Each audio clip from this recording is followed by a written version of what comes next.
Melody Wilding is an executive coach. Her new book is Managing Up: How to Get What You Need from the People in Charge.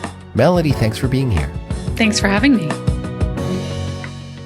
What do you consider managing up? Like, how do you define it? I think very simply, managing up is navigating your relationships with people that have more positional power than you.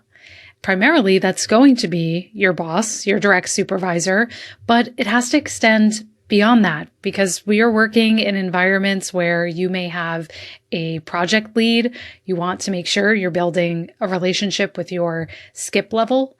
So work is more complex now. You may have many different bosses, and the way we think about managing up has changed over the last 10, 20 years. It's no longer just sucking up or ingratiating yourself to your manager. It's more so positioning yourself as a thought partner or a trusted advisor to them. No matter what way you slice it, you are going to be dealing with politics at one level or another. That is just human nature. It is how human systems work.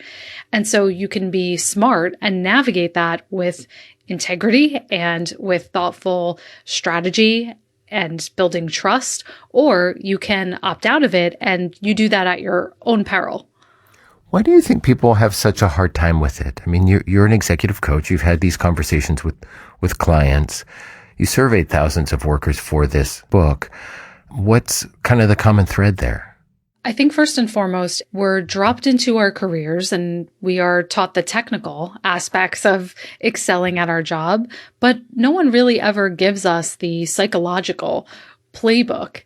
And so much of work is being able to navigate human behavior, understanding what motivates people. How do you get buy-in? How do you persuade them to go along with your idea? Or how do you avoid someone getting defensive if you need to push back? That's really the crux of what we do every day, but we're not equipped with that knowledge or those tools. And I think many of us, we come from upbringings or cultures where you are told to stay in your place, don't rock the boat, respect and defer to authority. And so we think that managing up it's not our place to do that would be stepping out of line. Who am I to tell my manager what to do? Or why should I have to do my manager's job for them? Shouldn't they just be a better leader? It's a little bit of a both and that, yes, leaders have a responsibility to be better, to improve, right? And so do the systems around us that we work in. And at the same time, you don't want to wait for that to happen. So you've identified 10 common types of conversations that often arise with one's manager, regardless of what level you're at. And I'd like to ask you about some of them, starting with the alignment conversation. What's the goal of that conversation? The alignment conversation, it's the first conversation because it's also the most foundational. And the alignment conversation is really understanding what are the priorities, what does success look like in this role, in this team. So you make sure you are working on the highest value, most meaningful and promotable work, because there's nothing worse than toiling away on something. You bring it to your manager and they say, this isn't what we wanted, or we've already moved in a different direction. And so the alignment conversation is about making sure you are on the same page, you are rowing in the same direction as your leadership. Where do people stumble here? We gloss over this conversation. We think that we have alignment, but really we spend so much of our day in the weeds, responding to the minutia, that we rarely zoom out and have a higher level understanding of what pressures our leader is under, what is keeping them up at night. That's really key because only then can you make sure you are working on the right things. You are prioritizing your time correctly. The other thing I see is that if you've been working with a leader for a while, or you've had the same manager for a while, you may think, how am I going to bring this up? This feels very awkward, but it's never too late to have this conversation. And actually, again, the higher you rise in your career, the more important and frequent this conversation often has to become because it shows you're operating at a more strategic level. You're thinking about the bigger picture. And usually things are changing very quickly. You need to make sure you have closer, tighter alignment than you may in other situations. Some people are fearful of having this conversation because they don't know how to bring it up without it sounding forced or contrite. Yeah, or like they don't know what they're doing. Right. Yeah. Yes, I don't want to reveal or create a perception that I don't know what my job is here. I think even sneakier is that we may not want to have this conversation and then realize we're not focused on the right things and we have to make some tough decisions, or we have to advocate for ourselves to get onto a different project, which can open a can of worms around a whole new area that we need to focus on. And sometimes it's easier just to stay the course, do what you're doing every day. That's easier in the short term, but in the long term can have consequences. You also recommend that as part of this alignment that you meet with your skip level boss, right? Your boss's boss. Yes, managing up has to extend beyond your boss. You want to make sure you have the bigger picture, right? And your skip level operates at a higher level than your manager. So they are in different conversations. They may have information or line of sight that your manager doesn't have that can inform what you're doing day to day. Also, from a career growth standpoint, you want to make sure that person knows who you are. They know your name.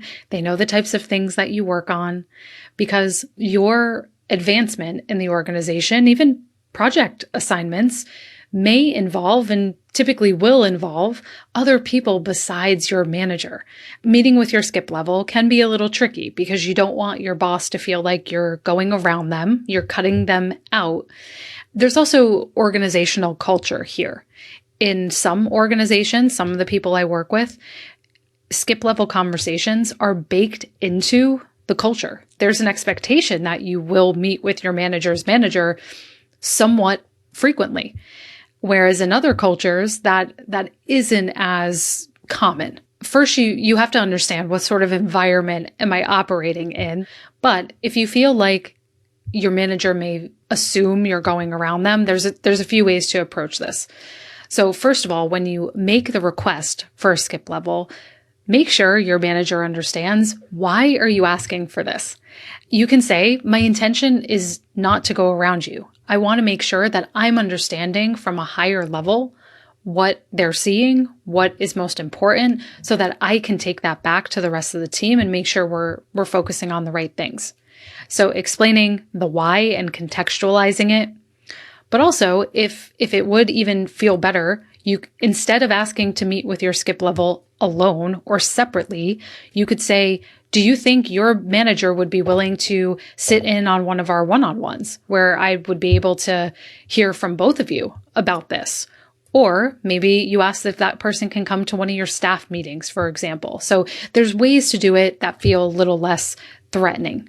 And does this kind of help you avoid those situations where, I don't know, all of a sudden your boss is fired or let go and you realize, whoa, they weren't even on the same page with their manager, or this project that we're working on is actually not in alignment with what the organization's looking for right now? Is that unpleasant realization that people sometimes have when their boss that they get along with great, suddenly disappears.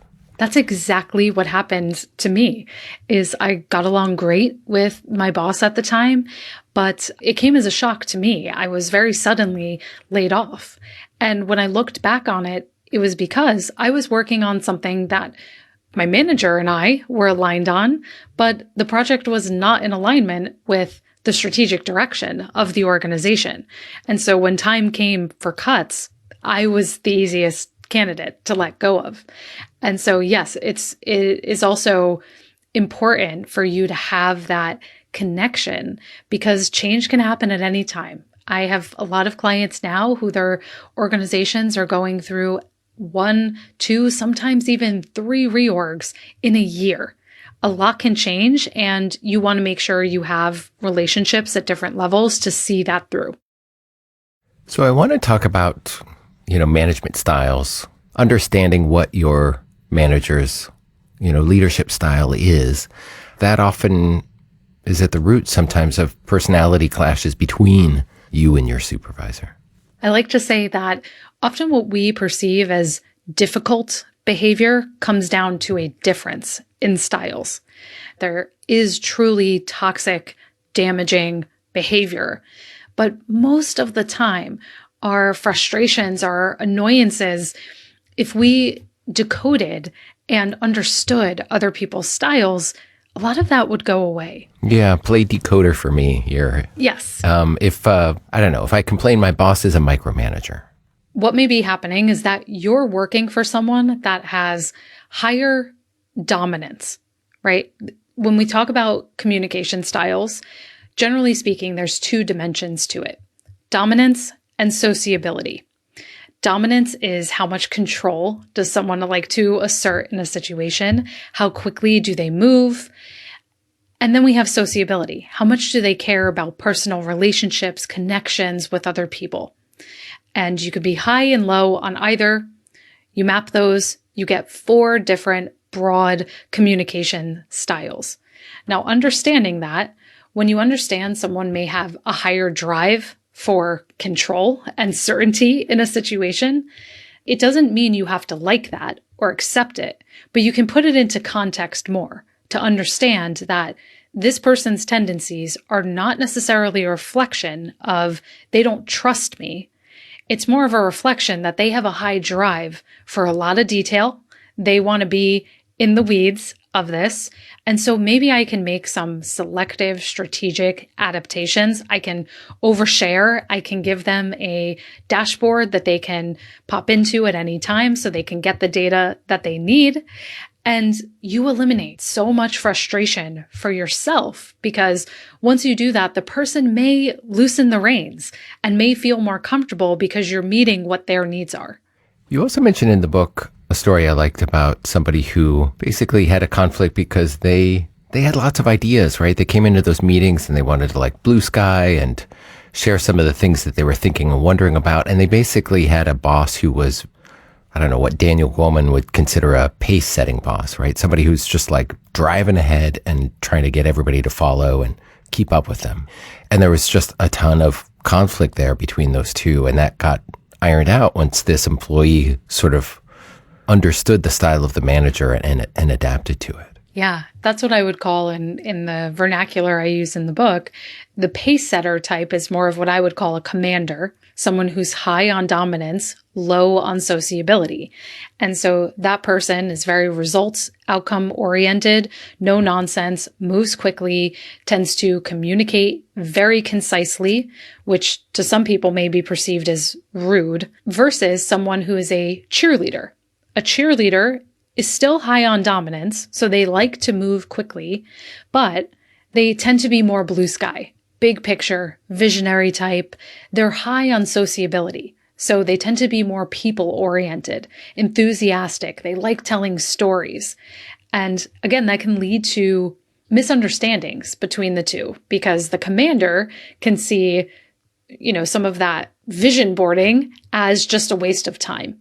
But if as a cheerleader, you are saying, actually, this is going to help us move faster in the end, because if we have a sound strategy, we can make better decisions, we'll get better results. So it's all about that translation piece. So let's talk about having a conversation about boundaries, because that can also jive here with personality clashes. And for some people, they want to get away from just, I got to please the boss, and continually finding themselves unhappy doing that. That's not the kind of managing up that you're advocating for here. How do you see this conversation playing out? Yeah, the boundaries conversation is about walking that fine line between being a team player without becoming a pushover. In the workplace, no is not a complete sentence.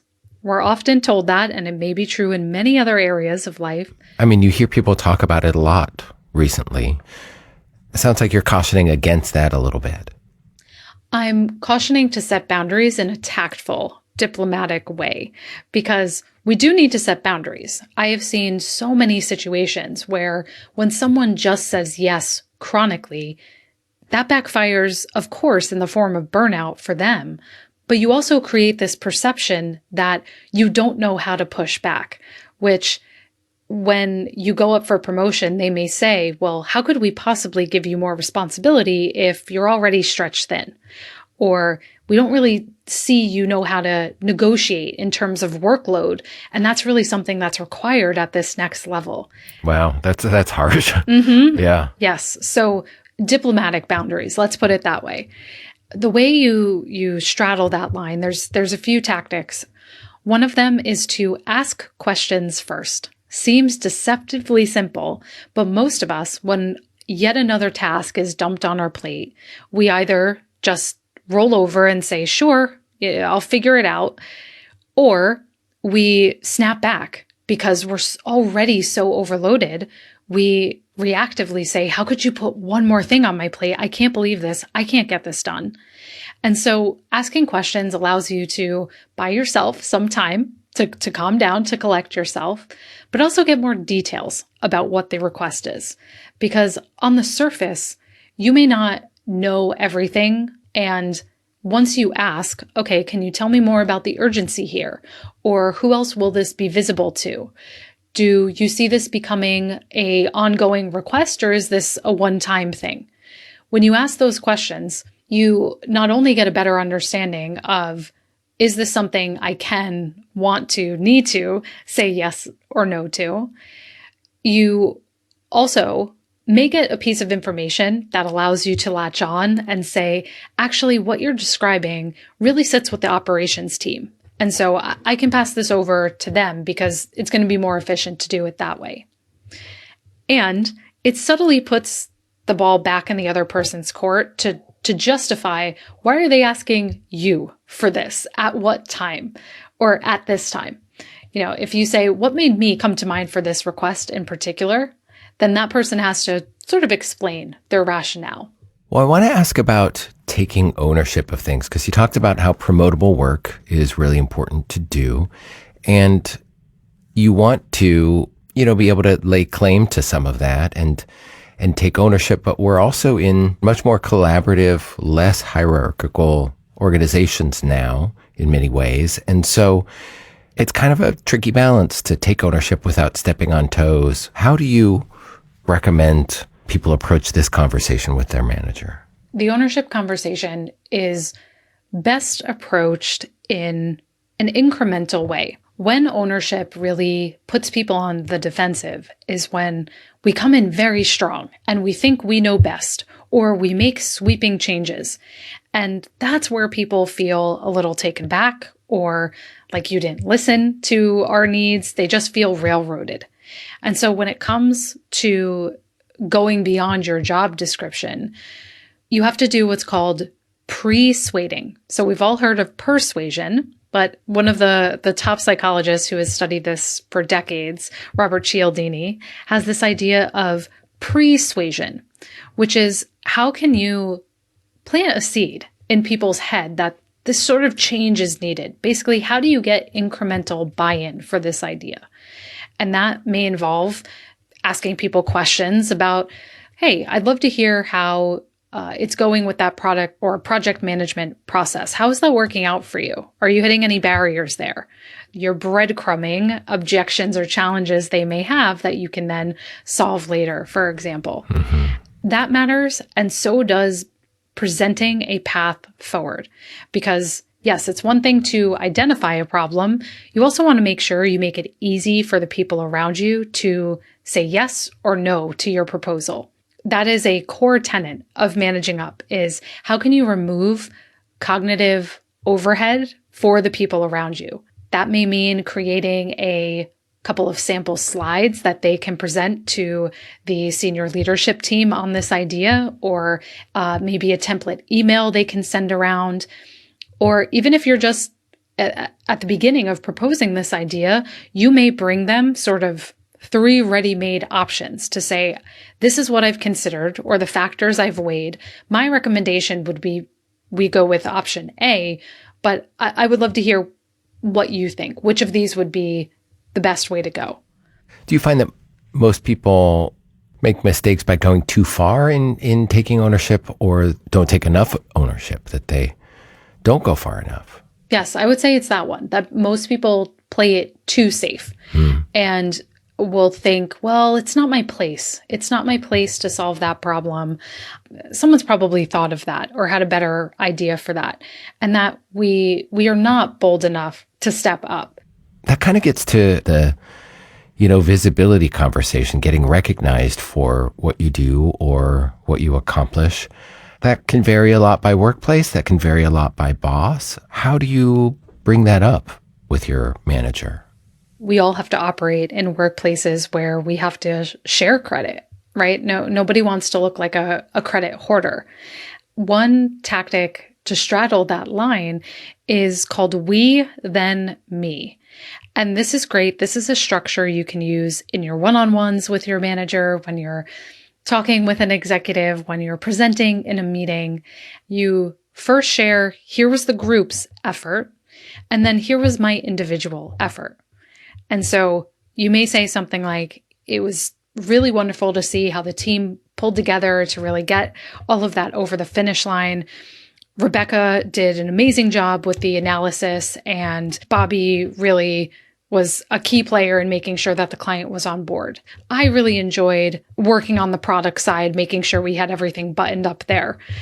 That really balances that, making sure that you're giving credit where credit is due, but you're also making sure that your piece is not lost in there. Now, we've been talking a lot about, maybe call it soft power, right? That we're talking about getting influence, about getting assigned better work. We're talking about getting credits, but there are certain things that, we would like to see from bosses that are, more concrete, more tangibly associated with career development, even though those other things, play into that. And that's earning raises and promotions. There's a lot out there, and we've got a lot of episodes about this too, but how would your advice for that differ from, what people have maybe already heard or know, how to advocate for yourself for getting a raise or getting a promotion? There's two things that I have observed where my clients stumble the most. The first of those is that they don't start early enough. Many of us fall into the performance review paradox, which is we await that all-important conversation and we think we're going to get the raise at that time or we're going to be assigned to that new role. And then the conversation comes and goes and nothing happens. And we feel overlooked. When in actuality, we needed to start 6 months ago talking about that. And so I am always recommending that if you have a goal, like let's say you approach your manager and you say, by the end of this year, I would love to expand my team from 2 to 4 people. What would you need to see in order to feel comfortable doing that? Or what would have to happen to make sure we have the budget? And so that way you are getting your ambitions out on the table early. It's not going to be an afterthought. You can surface objections from your manager early. So you hear, we need to see you improve in these couple of key areas. And that helps you contract so that as the year goes on, let's say once a quarter, you can follow up. You can have a dedicated one-on-one where you are talking about, okay, last time we talked about this, I've done X. Are we still on track for that title change by the end of the year? Has anything changed? Does anybody else need to be involved? And so it's making sure that the goalpost does not keep moving on you and that it's a priority because you're treating it that way. So that's the first thing. The second thing, specifically when it comes to compensation, is we talk a lot about asking for what you're worth, which is important. You deserve to get compensated for what you bring to the table. But how you make that business case is critical. And what I see is that people focus way too much on what they've already done and not enough on the value they can continue bringing to the table if they're compensated to do that. Well, that's interesting. It's almost like thinking of yourself as a stock, like here's my future value because you've already been paid for what you've already done. That's a great way to think about it. Yes, exactly. And so when you are making a case for bigger compensation, yes, you do have to talk about your past accomplishments, very important, but you also have to say, all right, if I'm promoted and compensated at the VP level, here's what else I would be able to undertake or what I would be able to launch. So paint that future, because your manager has to go make a case to their leadership and prove how is their ROI in this for us. Melanie, this has been really helpful. Thanks so much for sharing this practical advice. And I know that you've helped a lot of people see a wider path forward than they maybe saw before. So thank you. Thank you.